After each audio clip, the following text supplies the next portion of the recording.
proses terjadinya eliminasi urin. Pertama, ada ginjal. Adalah sepasang organ yang bentuknya menyerupai kacang buis dengan warna coklat kemerahan yang berada pada kedua sisi kolumna vertebralis posterior terhadap peritoneum serta terletak di bagian dalam otot punggung. Ginjal menghasilkan hormon-hormon penting yang berfungsi memproduksi sel darah merah, mengatur tekanan darah, serta mineralisasi tulang. Selain itu, ginjal juga memproduksi eritropoietin dan renin. Eritropoietin merupakan hormon utama yang dilepaskan sel-sel glomerulus khusus yang mampu merasakan turunnya oksigenasi pada sel darah merah. Sedangkan renin ialah hormon yang mengatur aliran darah ketika terjadi iskemia ginjal serta sebagai enzim yang menyebabkan angiotensinogen berubah menjadi angiotensin. Ginjal juga mengambil peran penting dalam mengatur kalsium dan fosfat. Yang kedua, ada ureter. Bergabung dengan pelvis renalis sebagai jalur utama pembuangan urin. Urin keluar dari tubulus dan masuk ke ductus pengumpul yang mentransfer urin menuju pelvis renalis. Lapisan luar ureter ialah jaringan penyambung fibrosa sebagai penyokong ureter. Gerakan peristaltis mengakibatkan urin masuk ke kandung kemih dalam wujud semburan, tidak dalam wujud aliran yang konsisten. Yang ketiga, ada kandung kemih. Adalah organ cekung yang mampu berdistensi yang disusun atas jaringan otot sebagai wadah urin dan sebagai organ ekskresi. Kandung kemih mampu menampung kurang lebih 600 mili urin, meskipun pengeluaran urin normal yaitu sekitar 300 mili. Saat keadaan penuh, kandung kemih akan membesar dan melebar hingga atas simfisis pubis. Dinding kandung kemih terdapat 3 lapisan, yaitu lapisan mukosa, lapisan submukosa, lapisan otot, dan lapisan serosa. Yang keempat, ada ureter. Ureter merupakan jalur keluarnya urin dari kandung kemih, sedangkan urin keluar dari tubuh melewati meatus uretra. Pada wanita, panjang uretra sekitar 4-6,5 cm, sedangkan pada pria berfungsi sebagai saluran perkemihan serta jalan keluar sel sekaligus sekresi organ produksi. Dengan panjang 20 cm, meatus urinaris pada wanita terletak antara labia minora di bawah klitoris dan di atas vagina, sebagai meatus pada pria terletak di ujung distal penis. Kelima, ada kerja perkemihan. Ketika berkemih, siklus yang terjadi adalah kontraksi kandung kemih serta relaksi otot panggul di dasar panggul yang telah terkoordinasi. Ketika seorang menahan untuk berkemih, maka sphincter urinarius berkontraksi dan refleks micturici dihambat. Sedangkan apabila seorang siap untuk berkemih, sphincter eksterna berelaksasi. Otot destrusor distimulasi oleh refleks micturici untuk berkontraksi, mengakibatkan pengosongan kandung kemih secara efisien. Yang kedua, apa yang dimaksud pemeriksaan diagnostik, dan sebutkan macam-macam pemeriksaan diagnostik dalam kebidanan. Pemeriksaan diagnostik dalam kebidanan, pemeriksaan penilaian klinis tentang respon individu, keluarga, dan komunikan terhadap suatu masalah kesehatan dan proses kehidupan aktual maupun potensial. Hasil suatu pemeriksaan laboratorium sangat penting dalam membantu diagnosa, memantau perjalanan penyakit, serta menentukan prognosa. Selain itu, perlu diketahui faktor yang mempengaruhi hasil pemeriksaan laboratorium. Macam-macam pemeriksaan yaitu ultrasonografi, ronsen, endoskopi, kolonoskopi, mamografi, elektroensefalografi, elektrokardiografi. Yang ketiga, apa yang dimaksud dengan nyeri, dan sebutkan perbedaan antara nyeri akut dan nyeri kronik. Nyeri adalah suatu hal yang normal yang bisa dialami siapa saja. Rasa sakit atau nyeri melibatkan interaksi yang rumit di antara saraf sensorik, saraf tulang belakang, dan otak Anda. Nyeri bisa saja Anda rasakan ketika Anda terkena sengatan lebah, patah tulang, cedera saat olahraga, hingga disebabkan oleh penyakit tertentu.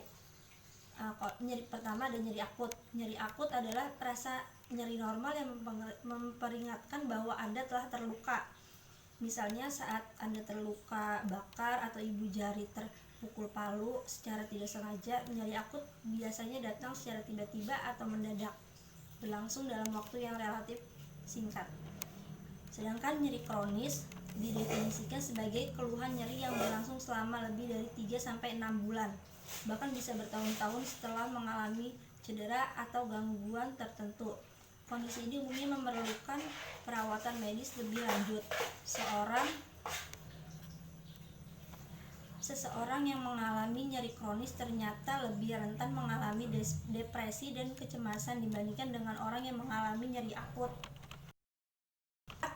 Apa yang dimaksud dengan jantung paru, serta sebutkan apa saja indikasi kita melakukan resusitasi jantung tersebut. Resusitasi jantung paru atau yang disebut RJP merupakan langkah-langkah pertolongan medis untuk mengembalikan fungsi napas dan atau sirkulasi darah di dalam tubuh yang terhenti. Resusitasi jantung paru bertujuan menjaga darah dan oksigen tetap beredar ke seluruh tubuh.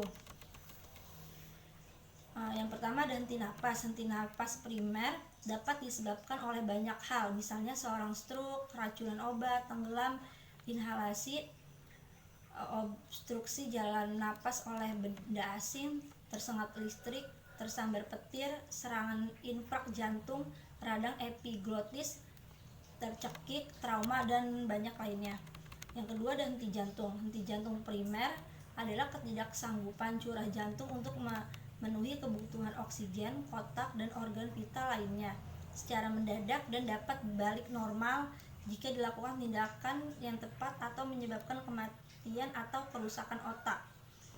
Menetap kalau tindakan tidak kuat. Henti jantung yang terminal akibat usia lanjut atau penyakit kronis tertentu tidak termasuk henti jantung atau cardiac arrest. Henti jantung ditandai oleh denyut nadi besar yang tidak teraba, disertai kebiruan, pernafasan berhenti atau gasping, tidak dapat dilatasi pupil karena bereaksi terhadap rangsang cahaya dan tidak sadar. Yang kelima, faktor apa saja yang mempengaruhi dalam pemberian dosis obat dan sebutkan macam-macam pemberian obat. Yang pertama ada perawat dengan tingkat pengetahuan yang tinggi cenderung untuk mampu melaksanakan prinsip benar dalam pemberian obat dan dengan tepat dibandingkan yang memiliki pengetahuan yang kurang baik. Seorang memiliki ilmu pengetahuan yang baik akan memiliki adab yang baik dan mengamalkan ilmu tersebut. Yang kedua ada tingkat pendidikan. Pendidikan yang telah dicapai oleh perawat dapat digunakan sebagai salah satu indikator untuk mengukur tingkat kesejahteraan masyarakat dan juga berperan dalam menurunkan angka kesakitan. Dengan semakin tingginya tingkat pendidikan seorang dapat membantu menekan atau menurunkan tingginya angka kesakitan pada pasien. Motivasi kerja. Motivasi kerja perawat merupakan tingkah laku seorang yang mendorong ke arah suatu tujuan tertentu karena adanya suatu kebutuhan baik secara internal maupun eksternal dalam melaksanakan perannya. Semakin baik motivasi kerja yang dimiliki perawat, maka cenderung mendorong diri mereka untuk melaksanakan prinsip dan prosedur yang berkaitan dibandingkan yang memiliki motivasi yang kurang.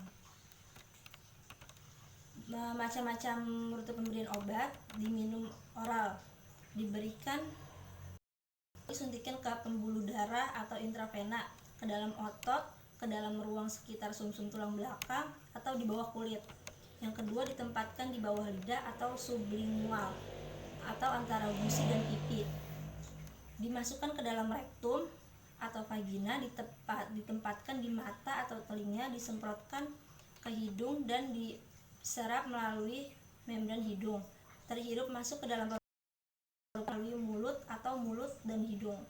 Diterapkan pada kulit untuk efek lokal atau seluruh tubuh. Dihantarkan melalui kulit dengan patch untuk efek sistemik. Nomor 6, jelaskan perbedaan antara tekanan darah sistol dan diastol dan bagaimana cara membedakan saat pemeriksaannya tekanan darah menggunakan tensimeter. Tekanan darah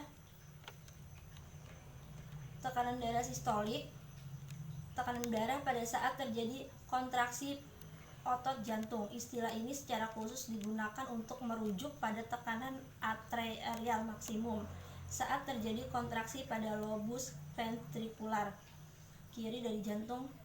Rentang waktu terjadi kontraksi disebut sistol. Tekanan darah sistolik normal pada orang dewasa yakni berkisar antara 90 sampai 120 mmHg. Jika berada pada kisaran angka 120 sampai 139 mmHg, maka termasuk prahipertensi. Seorang dianggap hipertensi apabila tekanan darah pada 140 atau lebih. Tekanan diastolik adalah darah pada saat jantung sedang berelaksasi atau beristirahat. Pada kurva denyut jantung, tekanan diastolik adalah tekanan darah yang digambarkan pada rentang di antara grafik denyut jantung. Pada orang dewasa, tekanan darah diastolik normalnya berada pada kisaran sampai 80 mmHg.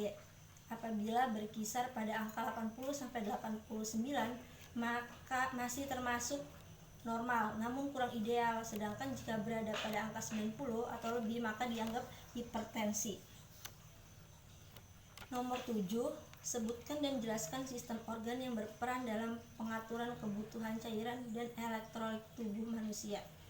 Organ berperan dalam cairan dan elektrolit. Yang pertama ada ginjal, merupakan organ yang memiliki peran cukup besar dalam mengatur kebutuhan cairan dan elektrolit. Terlihat pada fungsi ginjal yaitu sebagai pengatur air, pengatur konsentrasi garam dalam darah, pengatur keseimbangan asam-asam darah, dan ekskresi bahan buangan atau kelebihan garam. Yang kedua, kulit merupakan bagian penting pengaturan cairan yang terkait dengan proses pengaturan panas. Proses ini diatur oleh pusat pengatur panas yang disarafi oleh vasomotorik dengan kemampuan mengendalikan arteriol kuatan dengan cara vasodilatasi dan vasokonstriksi. Proses pelepasan panas dapat dilakukan dengan cara penguapan. Jumlah keringat yang dikeluarkan terhadap banyaknya darah mengalir melalui pembuluh darah dalam kulit. Proses pelepasan panas lainnya dapat dilakukan melalui pancaran panas ke udara sekitar, konduksi, atau pengalian panas ke benda yang disentuh, dan konveksi pengaliran udara panas ke permukaan yang lebih dingin. Ketiga, paru-paru. Organ paru-paru berperan mengeluarkan cairan dengan menghasilkan insensible water loss kurang lebih 400 ml per hari. Proses pengeluaran cairan terkait dengan respon akibat perubahan upaya kemampuan bernapas. Yang keempat ada gastrointestinal, merupakan organ saluran pencernaan yang berperan dalam mengeluarkan cairan melalui proses penyerapan dan pengeluaran air. Dalam kondisi normal, cairan hilang dalam sistem ini sekitar 100 sampai 20 ml per hari. Yang kelima ada endokrin. Ada ADH memiliki peran absorpsi air sehingga dapat mengendalikan keseimbangan air dalam tubuh.